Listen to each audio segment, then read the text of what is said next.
And we are back in football things, the Cadlick's Crucial Clashes edition that we bring you each week. He is Mike Cadlick, weei.com, beat Howdy. writer for the Patriots. Hi, Michael. How are you? I'm good. I'm good. We're getting in a groove here.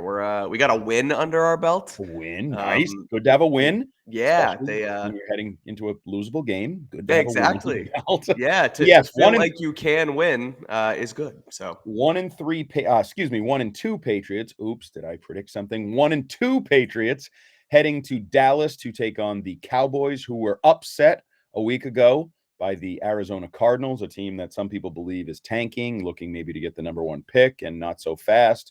Beat the Cowboys, beat them up, kind of embarrassed them, I think, a little bit. And I want to start there before we get into your clashes. Couple sort of big picture questions I want to ask you, and then we'll get mhm. into the matchups as we do each and every week here on Six Rings and Football Things, brought to you by FanDuel. Make every moment more. So more Dallas Cowboys. Are they going to be more motivated to kick the Patriots' ass this week, coming off the upset? Or is this more of a tough spot for the Patriots because of that? I'm just interested in sort of the 30,000-foot view of this matchup, this game. Yeah, I think if you look at this game without um I don't want to say without context, but without like momentum and like where things are at for both teams, I think it would be a winnable game for the Patriots. Um just as far as like the type of football they want to play, who they have on their sideline, who the Mhm. Cowboys don't have, especially with Trayvon Diggs, and we'll get into all that when we talk matchups. But yeah, with the way that Dallas is coming off like a clearly winnable game, and they played down to their opponent, I don't think they're going to play down to their opponent for a second week in a row. So the Patriots are going to have to play their best football this week, and so I think a team like Dallas, weeks 1 and 2 played the Giants, played the Jets, and smoked both teams, and then they played the Patriots, they might have played down to them. But now I think that that's sort of out of their. They sort of got that one out of them with the loss to the Cardinals. So I think they're going to be firing on all cylinders. So you need to again, you really need to play your best football against this Cowboys team this weekend. Yeah, I've been using the term professional pride. If you're the Yeah, Dallas Cowboys and you have professional pride, okay, it happens to everybody. You were reading your press clippings, you had been rolling, you thought you were better right. than that team, and This it team's happened. tanking. We're gonna Right. smoke them. We don't have to prepare. Like, yeah, right, But if you lay an egg again and come out unprepared or lacking energy and some of those things and lose to the Patriots at home, now right, suddenly you're a mediocre football team. Forget Super Bowl contender. You're just a mediocre football team that's stumbling and bumbling. And now people will say, well, who have you beaten when you played crappy teams like the Jets and Giants? Yeah, you got right. victories, but teams with a pulse that came in that competed, now you're losing. So I think it's an interesting spot. And then an interesting spot to get hit with is the nuts. And that happened to Sauce Gardner, allegedly. And I Yeah, feel like I said this to Kevin Stone from New England Football Journal. I feel like this week you at least have to ask everybody who's talking Patriots their opinion on Mac Jones, dirty player, cup check, any of right. those things. And I know feels like the tide has turned toward everybody just kind of accepting whether you want to label him dirty, dinky, weird, whatever. Mac, there's too many of these, as Devin McCourty said. There's too many of these to point to. So your thoughts on Mac Jones and his dirty play and cup checks? Yeah. I think dirty's a little strong. But I agree with Devin in the fact that I mean it's happened way too many times. So you kind of just need to stay more even keel in a situation like that if you're him, especially as the quarterback and the leader of a football team. And Dan Orlovsky sort of made a good point of it on Jones and Mego yesterday, where he was like, Max just ultra competitive and like always seems to want to have like that competitive edge. And so sometimes I feel like his body works faster than his brain in situations like that. And so whether he actually cup checked him, whether he just gave him a hit to the stomach, whether he was just trying to get him out of his way, I don't know.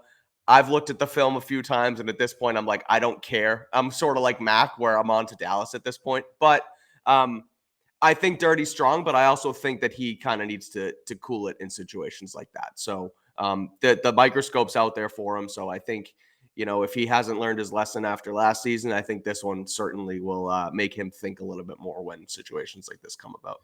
Yeah, and I agree, but I'm also not sure he can think. I think sometimes, as you said, the thinking is behind the action. The action Right. comes first, and then he kind of thinks about it and probably looks at it later and says, I wish I Yeah, hadn't done that. I didn't need to do 100%.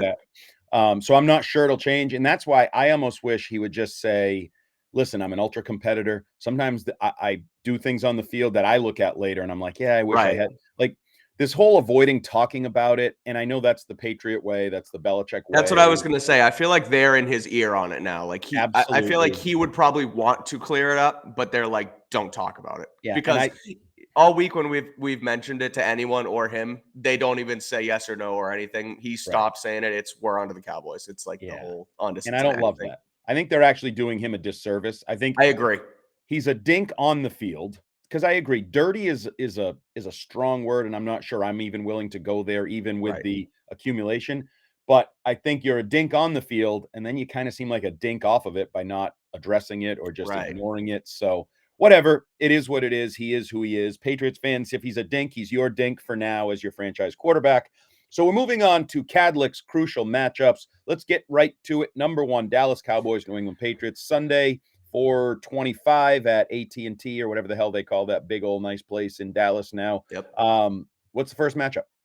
I am looking directly at somebody who has, in my opinion, been the Patriots' best player through 3 weeks, and that's rookie Christian Gonzalez. Uh, he really has been I like awesome. it. We talked about him early, and we talked about him throughout training camp, and we thought he kind of had a a downhill, and it really wasn't. It was just him being it was just him being a normal player, Yep. and now he's sensational again. And I look at his matchup this weekend against CeeDee Lamb, and I think it's another tall task. Belichick talked about it this week. The wide receivers and the defensive fronts they're playing through the first month are very tough. You talk about the guys who Gonzalez is matched up against: AJ Brown, Devontae Smith, Tyreek Hill, Jalen Waddle. This week he goes shadow mode and basically shuts down Garrett Wilson for 4 quarters. There's been some chatter and things of that nature about like the Pro Football Focus scores and how well he really played against Garrett Wilson. And oh, well, it was Zach Wilson. Like, yeah, I get that part of it, but I still don't think there has to be a caveat. I think Christian Gonzalez is a freaking baller, and he has another matchup this weekend to continue to prove that he's a baller. I think if you had if you didn't have Jalen Carter in Philly just mucking things up on their defensive front, Christian Gonzalez would be the favorite to win Rookie of the Year. He's come in seamlessly, and again, I'm sitting here and I'm talking phenomenally about him, but I think he deserves it. And so again, this weekend goes up against CeeDee Lamb. CeeDee Lamb had success against New England last time. Looking at some of Dallas's numbers, CeeDee Lamb has actually played 75% of their snaps in the slot, which I found interesting. He's not playing as much on the outside.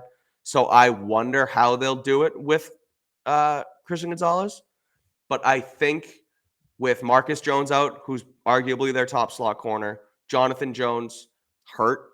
Jonathan Jones is probably their best slot corner, but he's also like their guy who takes away speed. So I think they want to match him up on Brandon Cooks. So I think looking at it, from sort of this 30,000-foot view and then, dissecting how they'll play their matchups, I think they're going to try and shadow CeeDee Lamb with Christian Gonzalez. And I'm very excited to see how he handles his fourth hardest task in a row. This is unfair for me to say, and it's not a shot at Okay. your matchups, but I'm to the point where I just kind of think, yeah, Gonzalez will do his job. Like, and it's Hey, weird. that's what, 3 games right. in, like he shouldn't be Darrell Revis or Stephon Gilmore or Ty Law or any of Right. those. But the reality is, he's pretty much earned that spot in my head where I just think of him as like, okay, he's fine over there. Like Right. he'll do his thing. How you going to figure out the rest of this? The like you said, Cooks and other matchups. And he may have a hiccup coming. Maybe this is the Right. hiccup. CeeDee Right. Lamb's a good player. I mean, hell, Yeah. last time the Patriots faced the Cowboys, they gave up 450 yards passing. Like maybe this is the hiccup. I don't think so because I Right. think his hiccups are going to be granular in nature, like a play here, a play there. Yep. I don't see ooh, he looks like a rookie corner. Ooh, they're picking on him. Ooh, he's getting slapped around by CD. I just don't see it. I'm You sorry. already can't pick on him. Nope. Teams aren't going Nope. into this. Mike McCarthy's talking about how they're going to put him on CeeDee Lamb and it's going to be a problem. They're not Right. behind the scenes saying, let's pick on this guy. Like no, no, And I'm no. glad you used that word problem because I've been talking about that for like the last year because I think Steve Belichick uses it a lot. There's a few guys that use problem on the other team. Oh, Micah Parsons obviously is a problem this Yeah, week, or Tyreek Hill is a problem. Well, it's nice to have some other team looking at some player on your team and saying that guy's a problem. And yes, that's why you drafted him. That's why, quite frankly, a lot of us thought you couldn't get him because we thought he was going to go in the top 5 to 8 picks in the draft. He right. didn't. Who cares? You got him at 17. That's even better. You moved around. I will say Emmanuel Forbes playing well for the Commanders too Yeah, is interesting. Like a couple interesting corners coming out of this draft. Maybe they're multiple shutdown corner. Whatever. Don't care. You have Gonzalez. He's good. And yeah, until proven otherwise, until I see a rookie wall or a rookie slump, or the scouting reports out and the second time through, like he's a pitcher through the order, whatever, until right. I see reason to worry, I'm the opposite. I think he'll do his job. Now the other 10, you better do yours. And that's where I am with him. Yeah, and I think too with that, like, and to your point where it being in the matchups column and something we're looking at, I think with Garrett Wilson and with CeeDee Lamb is the reason that I'm looking at it. But like Yeah, next week against New Orleans with like a Chris Olave and a Michael Thomas, I don't really care about that. I trust him against those guys. I'm just interested to see him against another top flight receiver in Lamb, which is again why it's sort of at top of mind. But you're right. yep, I mean, if he keeps proving it wrong, we don't have to analyze it anymore. It's just like, see ya, you're our guy. Go take him out. absolutely. So Okay, yeah. so let's get to Cadlick's crucial clash number 2, Patriots at Cowboys. The best player in the football game, Micah Parsons, up against this New England Patriots offensive line that played well last week, sort of found their groove. Trent Brown actually looked good. They started Vidarian Lowe on the other side for Calvin Anderson. No sacks for Mack, 157 rushing yards on the ground. They looked like, again, they sort of found their groove, but Micah Parsons is going to be a different beast. I wonder how Dan Quinn, Dallas's defensive coordinator, uses him. They like to use him off the edge. They like to use him. Belichick said it sort of in his presser yesterday, where they use him on the outside, on the inside, to the field, to the boundary. So like he's not special to one side. So I think they're gonna put him up against Vidarian Lowe as much as they physically can, and as much as the what New England is doing offensively allows them to. Um, I don't want to say I fully trust Trent Brown against him, but I think it's less of a worry if he's rushing off Trent's side versus if he's rushing off Lowe's side. I'd say it's good that it's Mac's front side and not his back side. Um, but I mean, even on the inside, if they rush him inside with Cole Strange, who's banged up, and Mike Onwenu is finally healthy, but if Strange has to come out again and Antonio Mafi's on the inside and they start to rush him on stunts inside against Mafi, like that's a loss, and you're going to be worried about Mac Jones again. So they got to do everything in their power. That's their problem this week is Micah Parsons against this offensive line that, yes, you showed some promise against the Jets, but again, Micah is Defensive Player of the Year worthy, a different beast. So you got to do everything in your power to stop him from getting after Mac Jones. Yeah, as Max said, best player we've played this Right. year. People are talking about him not as a top 5 defensive player, but just a top 5 player in the National Football League right now. They move him around. My guess is if Cole Strange is on the field, I would not be surprised to see them try to get some matchups with Cole Strange, see how Right. he handles that. I do think the size and length of Trent Brown at least makes that a battle with Yeah. him and Micah Parsons. Verdarian Lowe, A motivated Trent Brown as well. Like Brown absolutely. won't. Right. He bounces back from that bad concussion and gets out there and has his new contract and looks like a Right. different man. So hopefully that continues. Yep.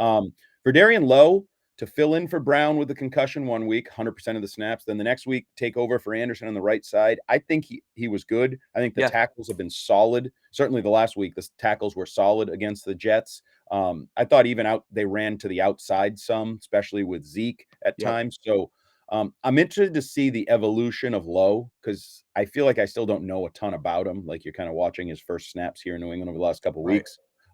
So that's a matchup because it's one of those things where you feel, oh, he's solidified right tackle till he gives up 3 sacks to Micah Parsons that Right. changes Right. the game or something.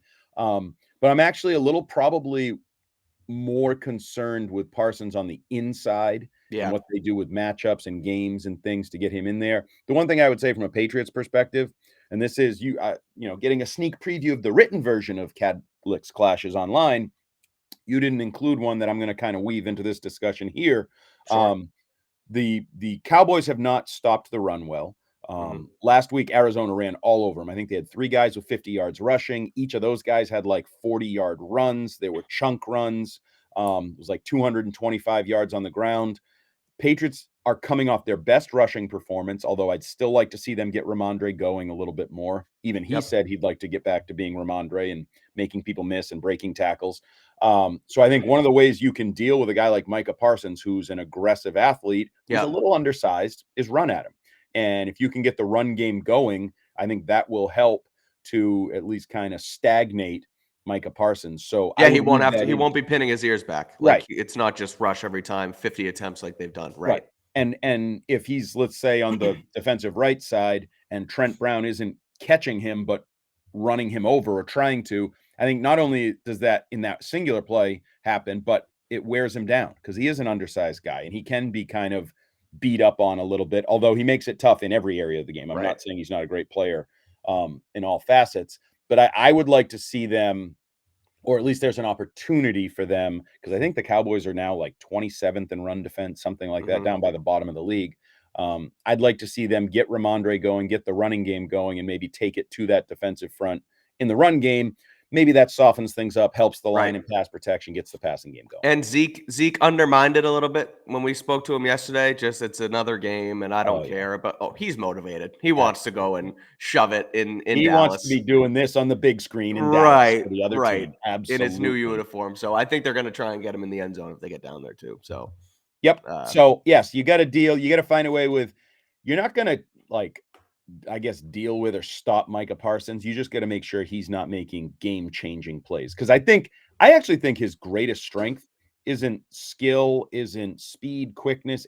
I think the guy is relentless. I think he is yeah, one of those. It's one of those. Usually, you say a high motor guy, and that's kind of the, oh, he's a good player kind of guy, and he gets the right. most because he's no. This is an He works elite really player hard. Yeah. who, right? This is an elite player who has a high motor, and that's when you get some of these truly greats. And I think that's what he is. So just get him running around in different directions, and don't let him be hitting Mac all that often. So Right.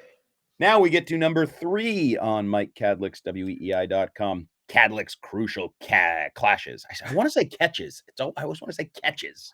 We should do an We're offensive version post game, the 3 most crucial catches in the game. I like that. I don't think there would be any with this matchup that I'm going to talk about now. I dubbed it the matchup of mediocre, but I Oh, think it can also be a turning point in the game, and it's the Patriots wide receivers against this banged up Cowboys secondary. yep. Um, because Trayvon Diggs is out, that sort of thrusts Stephon Gilmore into the number 1 corner role, which he's been good. I mean, he's still a solid cornerback in the league. They talked about it. Everyone's sort of spoken on how good of a player Steph is. Max said he used to help him here, yada, yada, yada. I don't think he's the 2019 Defensive Player of the Year, Stephon Gilmore, that we saw in Foxborough 3 or 4 years ago, whenever it was, but still solid. But I think with, Deron Bland is playing on the outside now, and I think Jordan Lewis is their slot. So it's like, I mean, these guys aren't great, and these are guys who you should sort of be able to get a handle on this secondary, but the guys you're using to match up against them aren't really all that great either. So I think if you look at the ceilings of a Juju Smith-Schuster and a Kendrick Bourne and a Hunter Henry and a Mike Gesicki, you should win this matchup all day. But we haven't really seen that through 3 weeks. And this Dan Orlovsky spoke about it on Jones and Mego, how the passing game is in like complete like they're on time and things are working out well, but they're really not. Juju and Maka have some miscommunications. Um, Kendrick Bourne putting out one hand for a deep ball. Like there's these little things that they keep using the word close, and I know they're talking about it behind the scenes. O'Brien's got to be saying to them like, close isn't good enough. Close isn't good enough. Like as a rallying cry, maybe they should have put that on their sweatshirts. Anything would be better than what they did put on their Yeah. sweatshirts. Yeah. For those of you who don't know, the Patriots yesterday in the locker room debuted some new team gear, and it's a Pat Patriot logo on the front, and the back says, "No one is coming. It's up to us." And I don't really understand it. We actually, Terrible. Let's talk about that. What do you make of that saying? What do you think it means? I don't know what it means in a positive light for the team. In a Right. negative light, it seems like an admission we're not talented enough, so we're just gonna have to figure out an effing way with the guys we have in this room. It's like we're not trading for it basically reads to me, we're not trading for a number 1 wide receiver, so you Right. guys need to figure it out. Yeah. You know what it tells me? We What? can add to the list of things Joe Judge sucks at: head coach, offensive coach, quarterbacks coach, T-shirt motivational guy. Yeah. Don't let him be the T-shirt guy. Like, when you draw up your special teams plays, when you're coaching special teams, you're really good at it. Stick to Right. what you know, do it. Leave the other stuff to, because I think it's terrible. If I were Bill Belichick and I saw those, I'd be like, no, we're not wearing those. We're Right. not passing those out. Send them back. Get them changed. No, I Right. hate it. I really do Yeah. hate it. Yeah, it's odd. But anyway, that's that. And yeah, again, they don't have anybody coming. So it's Juju and it's Kendrick Bourne and it's these guys. I think they can win the matchup if they're at their ceiling, but they need to finally hit that stride this week. Okay, I'm gonna ask pretend I'm doing like First Take or one of those national Oh shows. boy, here we go. Yep. So three weeks of action in the books. The most disappointing players in the National Football League. If I'm putting a list of like top 5 or 10 of those, Sure. certainly guys like Justin Fields is on there. Whatever. I don't know. You want to put J.C. Jackson because he's an $80 Joe million. Burrow, Joe even with the Burrow. Yeah. injury. Yeah. Juju Smith-Schuster's on the list. He's been terrible. Yeah. I Terrible. I agree. mean, he averages 6.6 yards per catch. As a former fullback, that's only good if you are a fullback. Otherwise, Right. 6.6 yards per catch, not good. I think he's like, I looked at the numbers for the blog item I did the other day. I want to say he's 130th in the NFL in yards per catch, 130th in like 130. That means, Yeah. wait, 32 teams times 3 receivers per team. Like, he's not in the top 3 if you took the top 3 receivers of every freaking football team. Yeah. And I would also argue the eyeball test isn't any better. It's not like it's statistically misleading or something. He's terrible. And building off of that and also plugging something I also wrote for the website, and when they talked about Juju and Mac and Troy Brown and Bill O'Brien all spoke about how, yeah, we're close with Juju and we're getting there. We just got to build at it. It's like, okay, but you had Jacoby Myers in the building who Yep. already had this rapport with Mac Jones and was on the same page. And I was wrong on this. Like, I'll admit it, because I was a guy who was all over Juju over Jacoby, higher ceiling, better player. Through 3 weeks, Jacoby is a much better player than Juju Smith-Schuster, and he had that rapport with Mac Jones. Looking at the numbers, per game averages, and this is because Jacoby has played 2 games, Juju's played 3. Myers per game, 11 targets, 8 catches, 83 yards, and a touchdown. Juju, 5.33 targets, 3.33 catches, 22 yards. Yeah. And I would say Myers' Staggering. numbers are even a little escalated from what they were in New England, but that's what he Right. was. He rolled Right. out of bed. You threw him the ball 10-ish times. He caught it 7-ish times for 80-ish yards. Now, he didn't get in the end zone probably as much as you'd like, but I hated the Juju move at the time because I didn't think you were adding a number 1, and I think this team needed to add a number 1. Right. Almost forget the Myers part.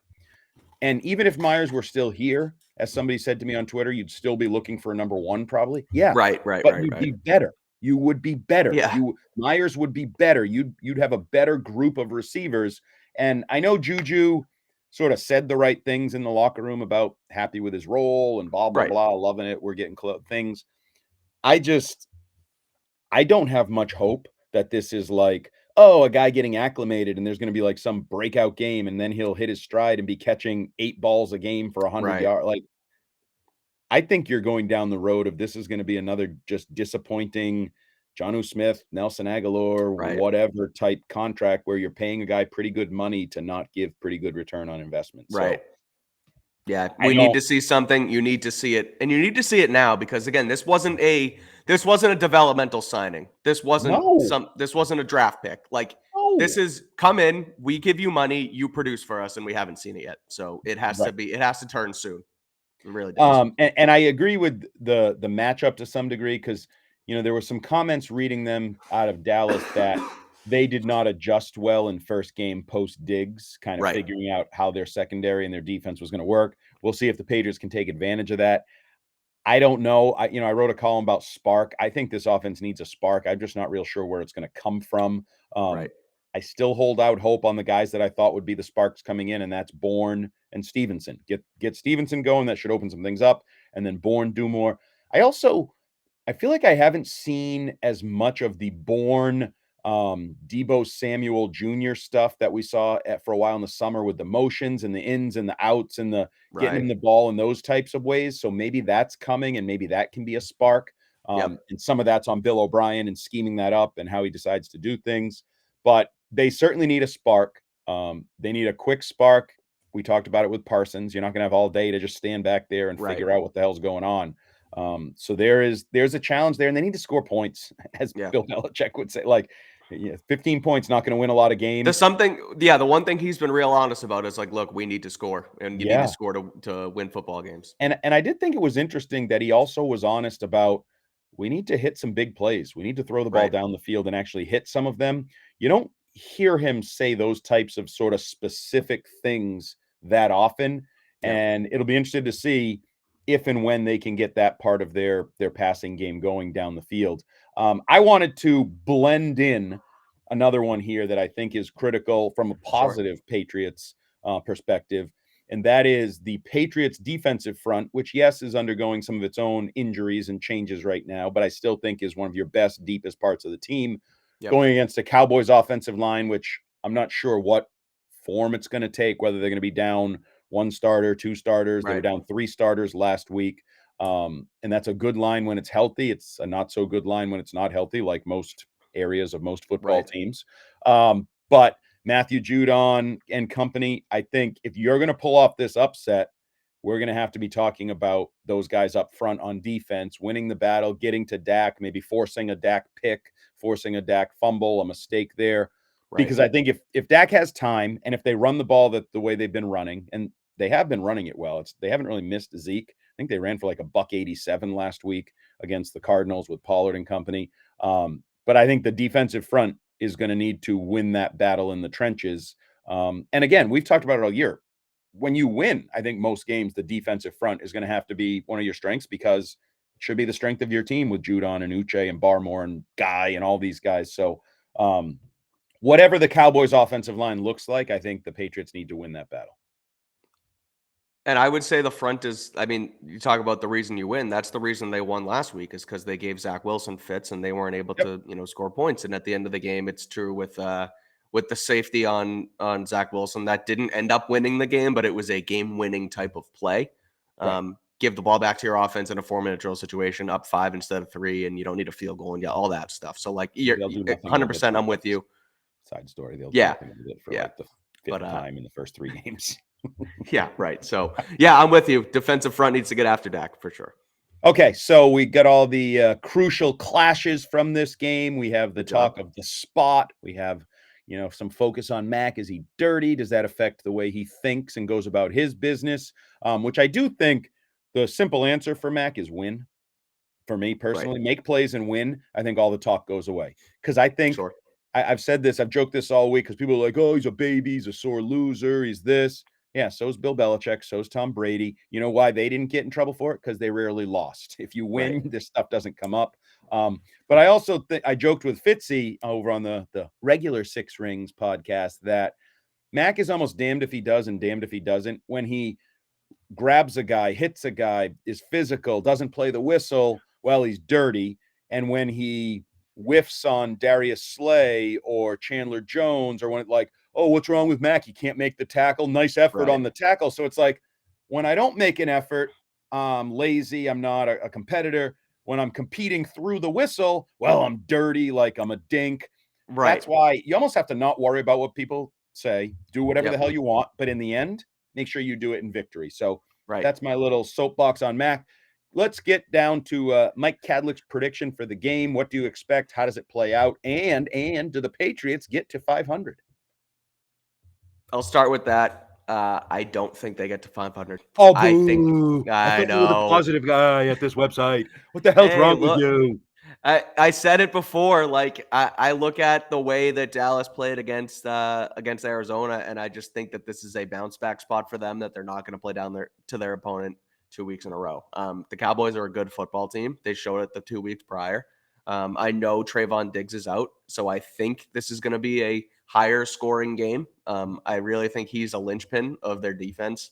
I think you're going to see the Patriots finish a few more drives here, indoors, no climate. They've been using the climate as an excuse way too much for a team that plays home games in New England. But that's beside the point right now because they're going to Dallas, so I think they go in and score some points. But at the end of the day, I just think Dallas is a better football team. My final score is 24-23, Dallas. Oh, A very tight one. oh. I think the Patriots cover. It's a 7-point spread. I think that's too much. Patriots keep it close, but I think Dallas wins a tight one in the end. Moral Victory Monday has returned to New England. We can Yeah, talk about hanging with the Cowboys. They're a right. Super Bowl contender, and we're close. We're almost there. That'll And be we're fun. and we're 1-3. Yep, exactly. So that's going to do it on Six Rings and Football Things, the Cadlick's Crucial Clashes edition. He is Mike Cadlick. He used to be the positive one at weei.com. Now he's predicting losses. What are we doing to the poor young lad? We have corrupted his mind. My poor brain. I'm Andy Jumbo Hart. He is Mike Cadlick. Six Rings and Football Things brought to you by FanDuel. Make every moment more. And we'll be back with more on the Six Rings feed with the Fitzy and Hart preview of the game.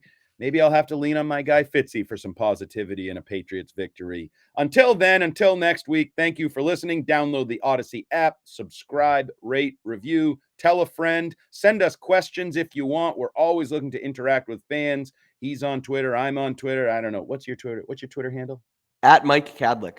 Nice and easy. Ooh, tough Tweet one. at At us. Mike Cadlick. Yeah. I'm at Jumbo Hart. The guy who's not here, who's never here, the lazy guy at Fitzy GFY. We'd love to interact with you. If you hate us, tell us. If you love us, well, tell us louder because that'll feel better for us. Yeah. But either way, we'll retweet you. That's right. Six Rings and Football Things. Keep listening. Keep supporting your Patriots. And as Fitzy would say, go Pats. Go Pats.